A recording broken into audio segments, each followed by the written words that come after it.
Hey everybody, my name is Lewis, and this is another week's episode of Man Bites Film. This week we're going to be doing quirky comedies, and our main feature review is going to be Flirting with Disaster. This film is a 1996 comedy that's freaking phenomenal. I loved it. Ben Stiller, Patricia Arquette, Tia Leone, Mary Tyler Moore, George Segal, Alan Alden, Lily Tomlin, Richard Jenkins, Josh Brolin, and the director, David O. Russell. This is a film about Ben Stiller trying to find his actual parents.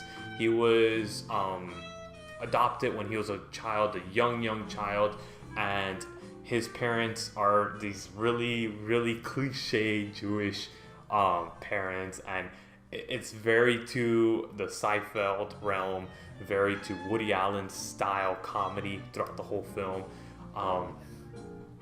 David O. Russell does a stand-up job, like giving these actors the space to actually perform and give us their comedy routines, and they do such a good job with it. They take this film and they make it their own, and every single character in this film is phenomenal. I can't think of a single performance that was done bad. Every single thing was done great. Okay, it follows Ben Stiller trying to find his actual parents. His parents apparently had given him up when he was just born, and the adoption agency runs into issues trying to find who his parents are. So he ends up visiting multiple towns, and he ends up just being the Ben Stiller that everybody knows and loves. And I don't like Ben Stiller usually. I don't like his humor. I can't stand the guy. I haven't seen a good film from him, to be honest with you. I really don't like the Meet the Parents series at all. I think it's retarded as hell, and I think it's just dumb type of humor. I don't like that humor. So it doesn't do anything for me at all. This film, on the other hand, it's good. If you like Seinfeld, you'll love this film. Love this film. 9 out of 10 for me. That's how good it is. So the story progresses, and they start running into issues. They run into old past flames, and Ben Stiller kind of fell out of love with his wife, and they're just there. They're together because they need to be together, but the love isn't there at the beginning, and there's a progression in the story. All the characters, every single character has a story arc. And the story arc is presented in the film in such a way that it doesn't overbear on any of the other characters. Yet you feel that all these characters learned from the mistakes throughout the film. I just think that juggling process of all these different characters, it's so hard to do in a film, and he did it masterfully.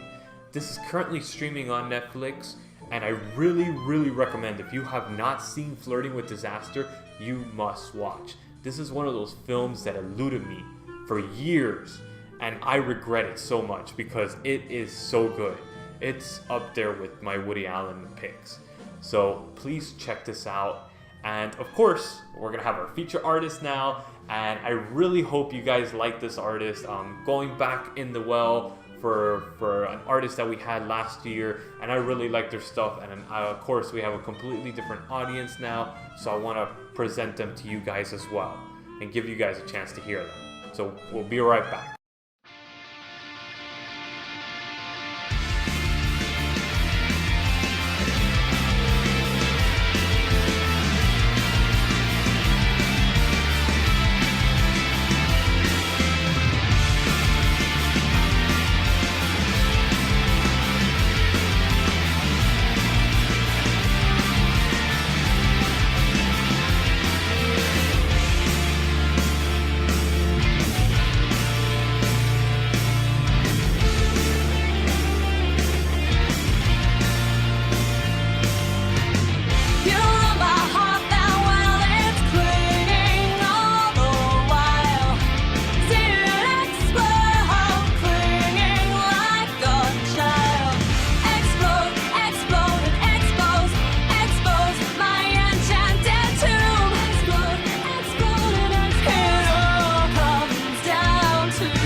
So now for another quirky comedy that just failed for me. Completely and utterly failed.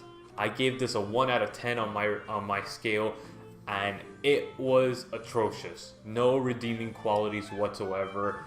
It's just one of those things on Netflix that came up. I couldn't stand it. It was a ripoff. It was a cheesy B film of Nora and something's playlist. I forgot the name of the other movie, but it's called The No Kiss List. All right, and this is a piece of shit. There's nothing else to say about it. These are New Yorkan, uptight, rich kids that think that they don't have anything when their parents are always there for them and have given them everything that they can imagine. Yet they still find something to complain about. It's just stupid as hell. They're complaining that they're rich and that they're able to afford, they don't have to pay for school, they don't have to pay for anything. Yet they're still complaining. I mean, come on, what the hell? Get off your ass and do something. Yeah, what the hell are you complaining about? So yeah, this is a piece of shit. I give it a 1 out of 10. It's crap. Not worth your time. Don't waste it. Do not watch this film. I'm not going to say this too often on this show. Do not watch No Kiss List. Waste of your time. Alright, now that I got that out of my system, I just felt like I was robbed of my 2 hours. So I had to bring it up in this show. On the complete opposite note, an amazing film that's currently streaming is Galaxy Quest. I hadn't seen this film until about a month ago, and I think it's fucking awesome. Alright, this is 1999 with Tim Allen, Sigourney Weaver, Alan Rickman, God rest your soul, and Sam Rockwell. Sam Rockwell is phenomenal in every film he's ever been in. I can't imagine a freaking single film that he was bad in. He is awesome. Tim Allen, I love him. I grew up with him. Sigourney Weaver, of course. Who doesn't love the Alien series? And if you don't, stop watching this show because just, no. Get out of here. Alright, and Alan Rickman, he's freaking awesome. I love his movies, and we're going to review in a couple of weeks, hopefully, for our 25th anniversary, I'm going to be reviewing an Alan Rickman film. Hopefully. Let's see. Alright? Galaxy Quest. This is a story that kind of poking fun of Star Wars and all those fanboy TV shows. And these guys are part of a TV show that travels through space. And they're failed TV show, and they're 20 years later, 10 years later, something like that. I forgot how many years later, but they're going to conventions, signing, taking care of fans and all that stuff. And apparently some alien race took it upon themselves to be fans of their show. And they didn't think it was a show, though. They never understood the concept, so they thought that they were actually fighting against all these things that they encountered and all that stuff. So they come to Tim Allen, and ask him, can you please help us? We have this crazy guy that's taking over our part of the galaxy and committing genocide to our species, and we need help. And we love your show. And he's like, he thought it was a joke, a practical joke at first, and he was just, doing his normal Tim Allen thing. And the story progresses that they all end up going to space, the whole crew. And Sam Rockwell, which was a throwaway character in the show, but he was a fanboy type of thing, and he followed them around everywhere like a lost puppy dog. And he does such an awesome role in this as a second-rate actor in the show, that is. And he takes the cake. I love his character in this film, and he stands up there with the rest of the crew, which is awesome. And this film makes me laugh every second of the film. I was literally, my cheeks hurt from how much I was laughing at this film. You guys will really, really enjoy it. Don't take it serious. Just go in and think of Doctor Who. That's pretty much the style. It's just comedy. You can't take it too serious though. So I really hope you guys enjoyed this episode. And I'm giving you guys 2 great films to watch. I gave Galaxy Quest 8 out of 10, Flirting with Disaster a 9 out of 10. That's pretty high on my scale. And yeah, I gave you one piece of shit, but it's a good thing. It's a cautionary tale. Don't watch that movie. Don't get dragged into watching that movie because you're going to want to kill yourself. Alright, so I hope you guys really enjoyed this episode. Like always, check us out next Friday on Man Bites Film. My name is Lewis. See you guys then.